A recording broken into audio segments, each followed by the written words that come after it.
Here's the grid lineup for the Suzuki Swift Sport Cup. Chris Cox off the pole, Grant Ryan from 2. Second row start for Rex McCutcheon alongside Jamie Gaskin. In the LG Suzuki, Dane Fisher and Mark Gibson line up alongside each other on row 3. Championship leader Mike Turley from row 4 alongside Patrick Cronin. Then it's Rob Gibson and Mark Spring from row number 5. A row 6 start for AJ Lauder alongside the Rock Suzuki of Ben Eriksson. Go back to Simon Evans and Sean Lawrence. A row 8 start for Amy Vincent and Brad Lauder, and completing the lineup from row number 9, Sam Barry and Timaru's Daniel Lindberg. We lined up on the grid, ready to go racing for the Suzuki Swift Sport Cup. Chris Cox with 3 wins to his name starting off the pole, but the championship battle is a little bit further back with Dane Fisher and Mike Turley, just 3 points separating those two going into this race. Just 43 points covering the top 3 in the championship. Joined in commentary by Ryan Bailey, and a fantastic start there from Grant Ryan. Grant Ryan's had a flyer. Rex McCutcheon's had a good start as well as we go 3 wide into turn 1. It's one of the Gibson team cars. That'll be Mark Gibson with a great start. He's gone around the outside of Jamie Gaskin and may get to 3rd here. He's gone to the outside of Rex McCutcheon. Still side by side down through the S's. Ryan though with the race lead. Cox slots into 2nd, and Mark Gibson with a nice run through to Splash gets through to the 3rd position. So just wait them and let them sort themselves out the opening laps. We've seen a fair bit going on with the Suzukis right throughout the championship. Such close racing. 18 cars here this weekend. And as we said, Ryan, just 43 points covering the top 3. Mike Turley, Dane Fisher and Grant Ryan with just 3 points separating Turley and Fisher for the championship lead. Yeah, this championship's been as close as it can get the whole way through it. So these boys can't make mistakes. And obviously we see Dane Fisher and Mike Turley there together, the 2 championship contenders. Yeah, they're covered by just 3 points, so we'll keep an eye on their progress. Grant Ryan out in front looking for his 2nd win of the championship. Chris Cox, though, looking for his 4th win, and he's under pressure from Mark Gibson. Down through Dunlop. Gibson has certainly been one of the finds of the championship. But then again, so is Chris Cox, former New Zealand kart sport champion, looking for his 4th win in the championship. I guess it's one of those experience things as Chris Cox goes right round the outside of Grant Ryan into 1. Little brake lock up, though, into 1. Ryan's going to try and go around. He's sideways and off track goes the better number 11. It's dropped back behind Mark Gibson and alongside Rex McCutcheon. That was a good save by Grant Ryan. I think he'll have the inside run down and Splash. All pretty close, though. I think he conceded that. Rex McCutcheon was going to... I think he's basically saying, well, Grant, if you want to be there, you're going to have to really stick it on in, because that's my line and I'm taking the spot. Side by side and behind, and it's still Turley and Fisher side by side. That's your championship battle. As Fisher drops a wheel out of off at the hairpin. So Chris Cox now with the race lead from Mark Gibson. Go back to Rex McCutcheon, Jamie Gaskin side by side with Grant Ryan. And Mark Spring, well, he's going to play the spoiler with Mike Turley, who's got a little bit of assistance there from the 2nd of the Gibson cars. That would have been the 34 of Rob Gibson. Yeah, these boys have definitely got some tension built up in this first race this morning. Yeah, Patrick Cronin's in there as well on debut this weekend out of the HQ Holden Racing Series. He's based just down the road here in Martin. So Turley's really going to be thinking about this championship and where he runs, where Dane Fisher does as well, because again, you've got one more round after this weekend. This is the penultimate round of the championship to crown what our 5th ever Suzuki Swift Sport Cup champion. Grant Ryan right in behind Rex McCutcheon. As Mark Gibson looks like he's got the outside run into turn 3. Here is Mark Gibson down to Splash. Can he live there? Good close racing. Gibson through to the lead. Again, Mark Gibson showing that he's got a good set of heels and showing great car pace. Tempo Motor Company, number 35, there's Ben Eriksson. He's gone up the inside of AJ Lauder, who just in the last couple of rounds, Ryan, is just struggling for a little bit of outright pace. Yeah, I think again with Ben, he drives a BMW back home in the BMW series, and maybe, you know, with the Suzuki's, he's just coming to grips with it, never been to the North Island tracks. Well, at the start of the weekend, AJ Lauder was 100 points out of the championship lead, and he was 2nd in the early part of the championship. So he really needs to try and get forward here to minimise further points loss to the likes of Dane Fisher and Mike Turley. There's Jamie Gaskin, another great young find this season in the Suzuki Swift Sport Cup. So Mark Gibson leads to lap number 4.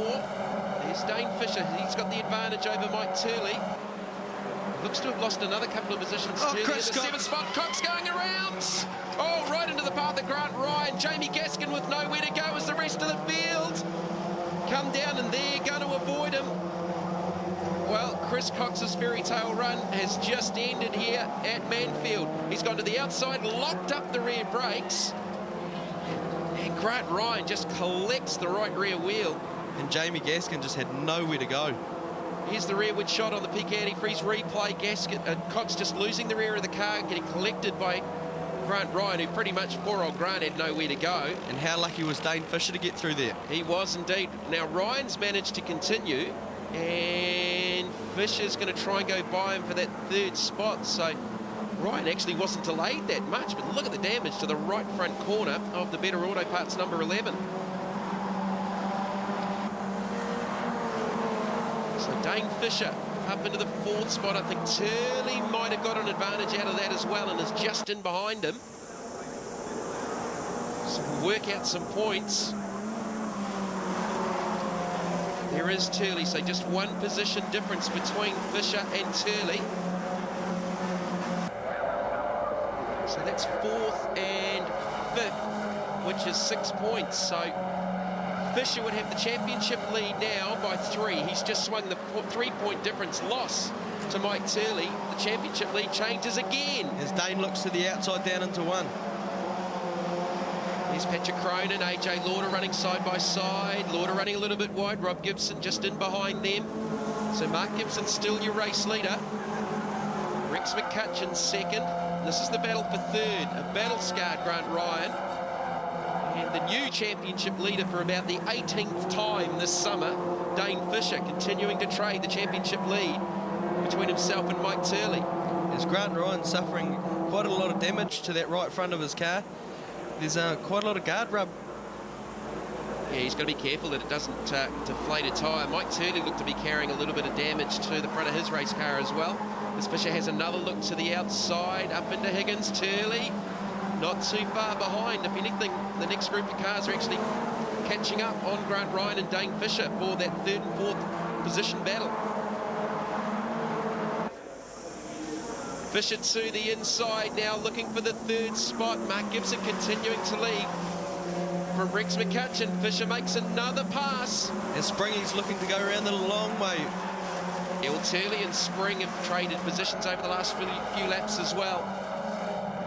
So line astern, 3rd, 4th, 5th, 6th. The next group not too far away. Don't go away. We'll be back with much more from the Suzukis on the other side of this.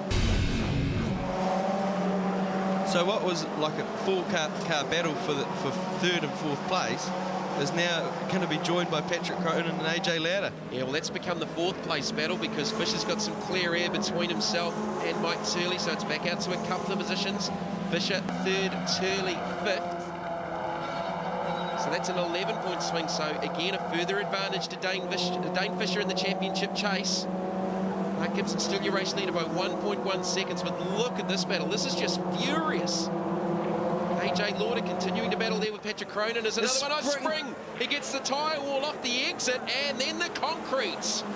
Yeah, that's hard coming out of the hairpin there, because if you get up onto the curbs with the crown of the road, it just sucks you off to the outside of the track.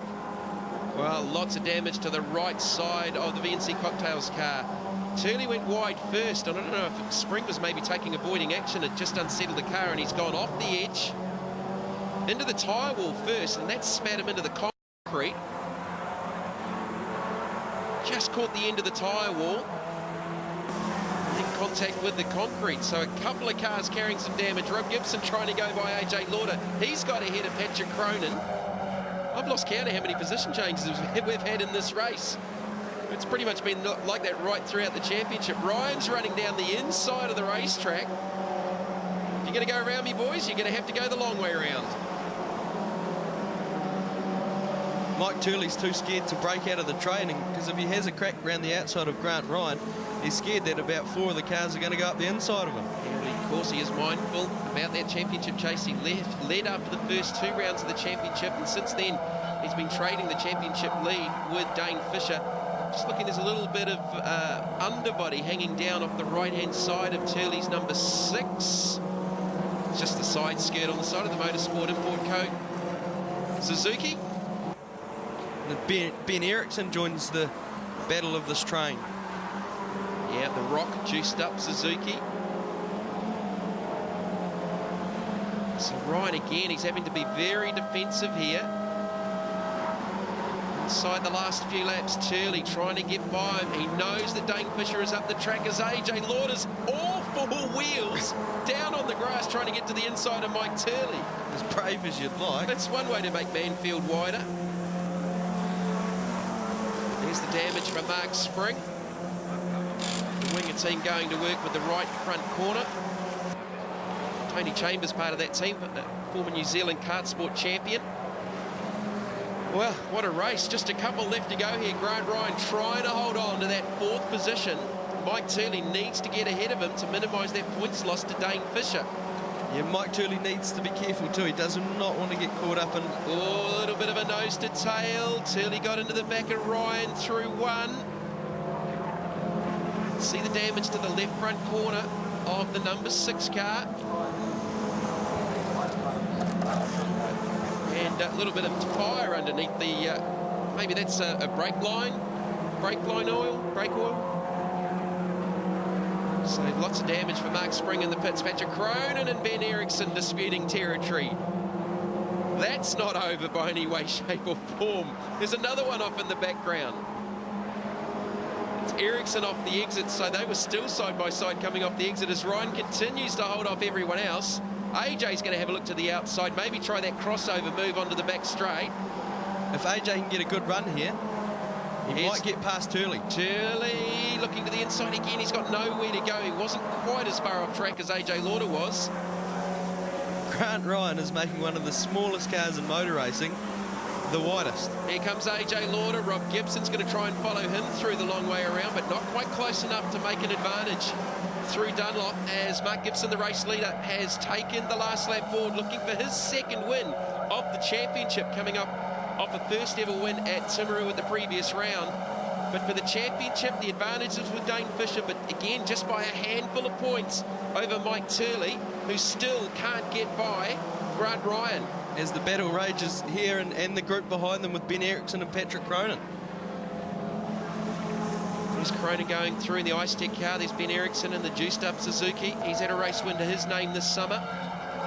So Mark Gibson looking for win number 2. Rex McCutcheon 2nd. Dane Fisher in 3rd. The new championship leader again. I don't think this deal's over by any imagination yet either, as Lauder's going to try and go the long way around off the hairpin. Runs wide. I think you could see that coming. Here's Fisher in 3rd, chasing down Rex McCutcheon. And we got a group of, 8 cars, all disputing that sort of 4th position on back. Yeah, again, shows you how close this racing is. There hasn't been an inch of space on the road anywhere. And it's one of the wider racetracks in New Zealand too. So Grant Ryan continuing to hold off Mike Turley here as the race leaders down towards the finish line. Mark Gibson will take out his 2nd win of the championship. Hamish Cross and the Gibson team will be happy with that one. The Taupo Motor Group Suzuki takes the win from Rex McCutcheon. Dane Fisher in 3rd to take over the championship lead again from Mike Turley, who can manage a 5th place finish behind a very defensive Grant Ryan. So Dane Fisher, the new championship leader again, and that lead has changed probably a good 8 or 10 times over the last couple of rounds. But Mark Gibson doing the job, though, taking out the victory for race 2 of the weekend for the Suzuki Swift Sport Cup. Rex McCutcheon 2nd, Dane Fisher 3rd, followed by Grant Ryan, Mike Turley, AJ Lauder, Rob Gibson and Ben Eriksson, with Simon Evans and Patrick Cronin completing the top 10.